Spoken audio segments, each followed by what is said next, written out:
Primero que analizamos. ¿Sabéis cuánto dinero se destina en España a la pobreza infantil al año? 17 millones de euros. ¿Cuánto se destina para los procesos relacionados con la neumonía? 115 millones de euros al año en España. Hay que pensar, ¿eh? Tenemos una prevalencia aproximadamente de 116.000 casos, 116 casos por cada 100.000 habitantes. Y suele generar 53.000 ingresos al año por la neumonía. Así que es una patología que habrá que ver. ¿Vale? Mi caso empieza una noche. Estoy de guardia, mi famosa guardia, y me pita el busca a las 3 de la mañana. Estoy tranquilamente y pregunto desde el busca, ¿qué es? Y me dicen, tos. ¿Qué es lo primero que pensáis según suben las escaleras? No se puede tomar un jarabe. ¿Eh? Y en vez de venir a las 3 de la mañana, subo y llego y me encuentro un paciente. Un paciente que se llama Lucía. La estoy viendo tranquilamente. Y me dice, doctor, me encuentro muy mal. ¿Desde cuándo? Desde hace aproximadamente 3-4 días. Tengo una fiebre alta, 38. Toso mucho y arranco mucha tos. Cuando arranco sale mucosidad verdosa, fea. Me duele en el costado. Me parece algo pleurítico. Entonces, lo primero que pienso es que esta chica está describiendo una cosa muy típica. No puede ser una neumonía típica. Se me ha encendido la bombilla. ¿Qué es lo que pasa además? Que existe otro tipo de pacientes que pueden generar cuadros similares, pero más latentes, más subagudos, más mantenidos en el tiempo. No tienen tanta tos, es una tos más bien irritativa, son febrículas, pero se tiran 7-10 días liados. Eso describiría casos atípicos. Volvemos a Lucía. Es típica. La veo regular, entonces la voy a auscultar. A la hora de la auscultación le noto algún crepitante suelto, sobre todo en la parte superior izquierda, y mucho moco, pero regular. Le hago pruebas complementarias. Lo primero que le pido, una analítica. En esa analítica veo que hay leucocitosis con desviación izquierda. Nunca se nos puede olvidar pedir también sodio, potasio, perfil hepatorrenal y PCR. Tramito también una radiografía y veo como una especie de nube en el ángulo superior izquierdo. Tengo el ecógrafo por allí, que lo había dejado Carmen en su consulta, y me voy a recordar cómo se hace la ecografía. Digo, voy a por la suerte. ¿Sabéis cuál es la sensibilidad y especificidad de la ecografía para la neumonía? 98%. Pero curiosamente no está metida en casi ningún protocolo para la neumonía. Llegará, porque está ahí en las puertas, por 3 motivos fundamentales. Es barata, no emite radiaciones y es rápida. ¿Vale? Siguiente que tenemos que tener en cuenta: esos pacientes son complicados de llevar. Pero también, si tú le haces una ecografía, tienes que tener una cosa en cuenta. En las consultas no hay ecógrafo. Si luego lo pasa a la consulta de medicina general a Pilar, ella no tiene un ecógrafo para seguirlo. Los neumólogos tampoco. Entonces debemos de aportar una prueba de imagen para que ellos puedan hacer seguimiento. Luego existen otras pruebas de imagen, los TAC, pero en el TAC no nos vamos a meter. Nosotros desde urgencia nos vamos a pedir nunca un TAC para diagnosticar una neumonía, que yo sepa. Yo por lo menos no lo tengo nunca. Lo dejamos más para el paciente ingresado. Seguimos avanzando y le pregunto, vamos a ver, Lucía, ¿has podido estar en contacto con alguien ingresado esta última semana? Ella me dice que no. Digo, ¿vas a estar tú ingresado en estos 3 o 4 últimos días? No. La culpa es de mis compañeros de trabajo. Ellos están todos malos. Eso que nos está haciendo diferenciar 2 grandes grupos: la hospitalaria y la fuera del hospital, la adquirida en la comunidad. Así que ya tenemos un proceso grande. Hay que mirar cuál puede ser el origen. como es las adquiridas en la comunidad, en nuestro caso, que van a ser las más frecuentes, sobre todo en nuestro ámbito, vemos que la más frecuente es Streptococcus pneumoniae. También me ha llamado la atención que en la mayoría de los estudios dicen que los patógenos, la mayoría de las veces no se detectan, pero dentro de los detectados, al Streptococcus. Si es hospitalaria, ya ampliamos. ¿Por qué? Porque se hacen más estudios, simplemente. Entonces ya tendremos el neumococo resistente, la legionela, el áureo y demás. No podemos olvidar todos los virus. Recordad qué pasó hace 2 años. Gripe A. ¿Cuántas neumonías vimos de gripe A? Un montón, con evolución tórpida. La mayoría bilaterales. Así que no podemos descartarlo ante un proceso gripal. Luego en la varicela, la complicación más frecuente es la neumonía, la varicela. Así que paciente adulto con varicela, hay que revisarlo, hay que ocultarlo, ¿vale? No solo verles la vesícula. Luego, los inmunodeprimidos. VIH, ya sabéis, VIH ya empieza a ser una enfermedad crónica hoy en día, pero hay que verlo porque pueden tener muchas más patologías asociadas. Luego hay otros grupos, los micoplasmas, los protozoos, los agentes químicos, pero todo eso va a la BSB, no me interesa. Me queda un blanco. Y digo, vale, ya sé que Lucía tiene un cuadro típico, compatible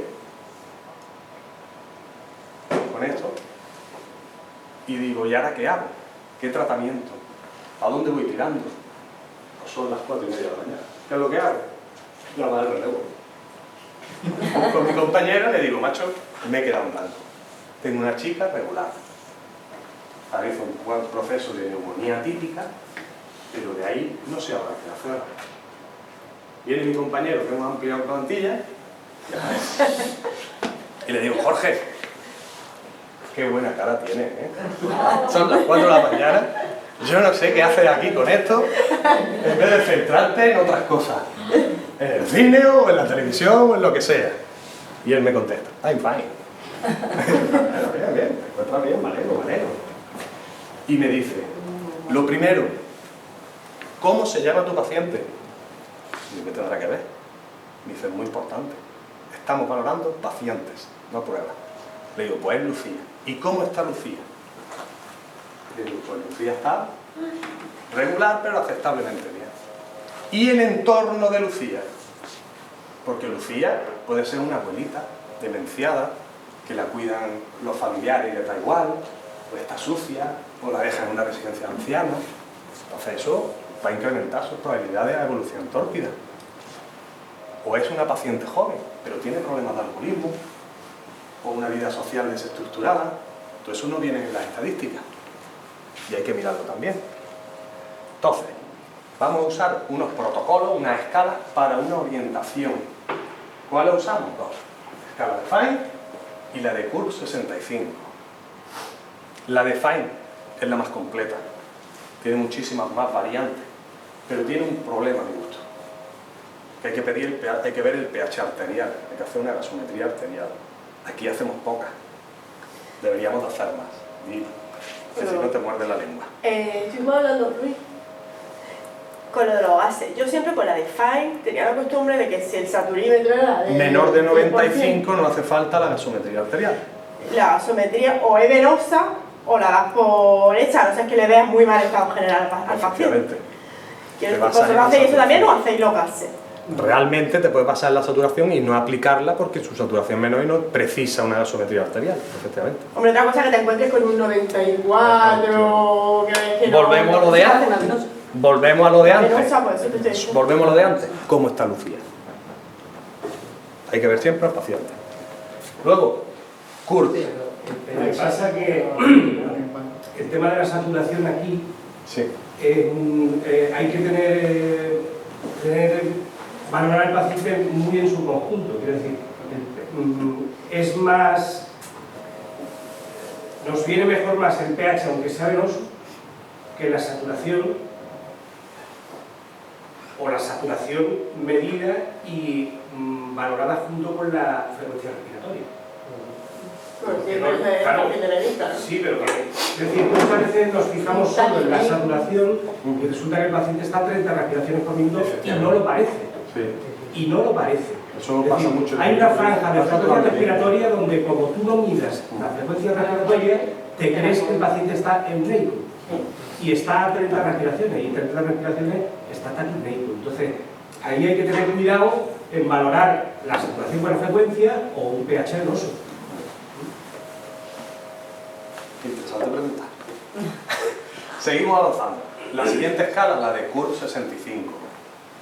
Si vemos los acrónimos, lo único que nos está diciendo es la C de confusión, la U de la urea, B de respiración, de frecuencia respiratoria, que es lo que estamos comentando, y la B de blood pressure, que es la tensión arterial, ver si está alta o baja. 65 años será el límite. Eso, cada una va a aplicar un punto. Y iremos sumando para ver si el riesgo es bajo, el riesgo de mortalidad o no, es bajo o alto. Eso nos va a orientar también a un tratamiento, si podremos hacerlo ambulatorio, o se tendrá que quedar ingresado, o en una unidad de estancia corta, o qué es lo que hacer con el paciente. Lo siguiente que pasa, nosotros vemos los tratamientos posibles, pero los tratamientos van a depender de varias cosas. Primero, del estado general del paciente, de cómo está Lucía. Segundo, hay unos baremos estándar, unas tablas que os daré, en las que pone los parásitos más frecuentes y cuál es el tratamiento más adecuado. Pero lo siguiente también será las resistencias que hay en la zona. Puede ser una estadística sacada en Alemania, no es lo mismo en Alemania que en Andalucía, va a haber resistencia. Entonces, con ese cuadro nos orientaremos. En nuestro caso, Lucía era un bajo riesgo, entonces decidí una alta a domicilio con un tratamiento antibiótico. Puede optar por varias opciones, penicilina, o quinolona, o macrona. Eso ya decidiremos según cómo veamos al paciente. ¿Cuándo la revisamos? Sobre todo hay que hacerle un seguimiento más o menos próximo. 2-4 días con el neumólogo en nuestra consulta. Siempre preguntan, ¿las radiografías cuándo? La mayoría de los protocolos, 4, 6 o hasta 12 semanas. Nosotros habitualmente entre 4 y 6 semanas. Que aparte de una cosa, los pacientes cuando se curan no se las hacen. Lo digo porque no todos tienen radiografía luego de control. ¿Vale? La prevención, ¿por qué? Porque Lucía lo primero que me dice es que el año que viene no se pone mala. ¿Qué puede hacer? Tenemos que convencerla en que hay que quitarse de fumar. Hay que hacer más hincapié del que parece. Disminuye la probabilidad de neumonía adquirida en la comunidad hasta el 50% en los primeros 5 años. Un montón. Así que hincapié. Lo siguiente, medidas higiénico-dietéticas. Eso va a ser lavado de manos y sobre todo a la hora de toser, no toser a la gente. ¿Cuántos pacientes nos demuestran su tos tosiéndote delante? Casi todos. No se tapa ni la boca. No se tapa. La gente mayor sí tiene costumbre, cuando la explora, de taparse o girar la cara. La gente joven ninguna. Habrá que hacer refuerzo. También en gente que esté más o menos incapacitada, gente muy mayor, a la hora de la alimentación hay que tener mucho cuidado con las broncoaspiraciones. Valorar incorporarlo, una alarma rápida, es decir, si el paciente se encuentra enseguida rápido mal, hay que llevarlo al médico a que lo vean, para prevenir antes. ¿Vale? Y luego, la famosa vacunación, neumococo y gripe. ¿A quién se le pone? A mayores de 60 años, a gente con enfermedades crónicas, ya puede ser diabético, EPOX, los inmunodeprimidos, y también en quién, lo más importante en teoría, sanitarios y cuidadores, son los vehículos de transmisión. ¿Vale? Entonces, Lucía ya se va para casa, menos contenta. Sí me deja una cosa clara, el próximo día viene a las 4:30, que está yo, a mí me parece bien. Yo digo, bueno, está en su derecho, aquí elige el paciente. Pero ¿qué es lo que he visto más difícil a la hora de manejar este paciente? Para mí, la radiografía. Las radiografías son complicadas de ver. Entonces, lo primero, tener varias cosas claras. Hay que simplificarlo al máximo. Pulmón derecho 3 lóbulos, pulmón izquierdo 2 lóbulos, porque es más pequeño por el relieve cardíaco, sin problema. Entonces, vemos radiografía. A ver, ¿alguien ve algo?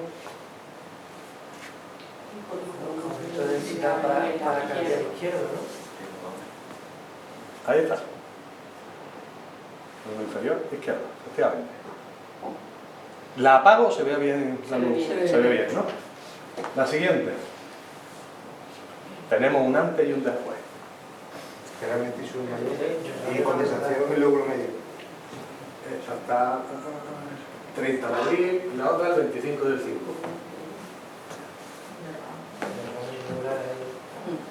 Ahí está. Y lleva asociado un pequeño derrame, que luego en la otra en el control ya no lo tiene.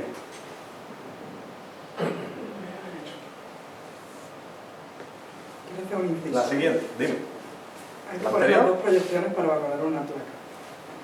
Lo idóneo es ver dos proyecciones. Efectivamente. Lo que pasa es que hay muchas veces que la lateral... Pero la es muy lateral sí importante. también te puede ayudar para saber exactamente en qué lóbulo está. En esta sobre Está en todo. superior o en inferior. En esta sobre todo. Ahí lo tenemos. Pero es que en la lateral, mira que se marca toda la fisura entera. El lóbulo medio derecho. Siguiente. Esta quizás más fácil. Esta cuadra con sería. Y abajo, ¿no? Muchas veces llevan asociada una doble neumonía. Dicen. Yo hablando con Pepe Alcázar me decía, dice, es que muchas veces tenemos la tendencia de buscar un foco. Y puede haber múltiples focos. De hecho, muchas veces por eso también piden ellos los hospitales y tal. ¿Vale? Ahí la lateral sería interesante. Ahí no la tengo hoy. Otra. Lóbulo inferior izquierdo.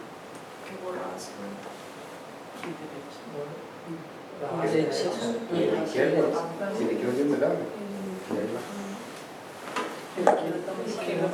Son difíciles, ¿eh? Y he cogido las que en teoría se veían más claras. A mí me ha resultado muy difícil.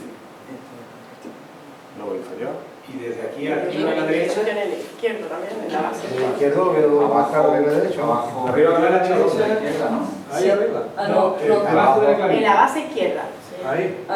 Además, mira la lateral. Más izquierda que También la derecha. ves. La base izquierda tiene Y en la una Que puede ser muy múltiple. ¿Tú lo ves? Sí, sí, Yo veo sí. izquierda, pero veo- Se borra la silueta. Otra. Tenemos el antes y el después. El más bien la izquierda. Ahí. Izquierdo. Izquierdo, eso, ¿no? Soy zurdo, tengo la ¿Vale? Por eso digo que los controles radiográficos luego es verdad que te pueden sacar de muchas dudas. Hace pulmón izquierdo. de la silueta. La famosa Lengua. La lengua que dicen en latín. La lengua.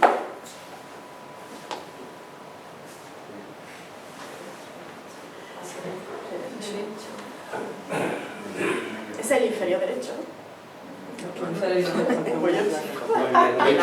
Eso también, la derecha más claro. Hablando daba duda de si podía ser la mano. No, y el derecho. Ahí la Y pieza. estaba- El no está igualmente inspirado. En el Pero inferior además derecho. la placa de la derecha está más penetrada, ¿no? Claro. Sí, La está entrada es más Por eso inspirada. digo, en el control sin embargo es más limpio. El izquierdo. Ah, Y el derecho. eso es, que yo veo una cosa. Os digo que es muy conflictivo y muy difícil las placas. Yo lo siguiente que vamos a tener que hacer es de verdad una charla de radiografía de tórax solo. Ya dio y magnífica, por cierto, ¿eh? Magnífica. Que ya dio Yo con las neumonías, lo de las neumonías es brutal. Yo ahora que he visto un montón de placas, la verdad es que se te escaparía. Entonces, lo más importante que siempre hay que recordar, prioridad al paciente. ¿Cómo está el paciente? ¿Cómo está clínicamente? ¿Cómo es su ambiente? ¿Será cumplidor? ¿No será cumplidor? Todas esas cosas hay que verlas. Lo siguiente, la ecografía está en auge. Es cuestión de tiempo. Nosotros aquí podemos ser muy pioneros porque la mayoría hacemos ecografía y tenemos ecógrafo, que no lo suele tener la gente. La imagen típica de la ecografía es esa. Esa es un paciente típico en el sentido de que es un niño. Se llama Candela Redondo Fernández. Y el seguimiento fue íntegro por ecografía. Le íbamos trayendo y un tal Martínez hacía ecografías a ver cómo iba. Y lo siguiente, pues las escalas nos va a dar una aproximación en el tratamiento y en sobre todo la ubicación del paciente, donde lo mandaremos. ¿Alguna duda?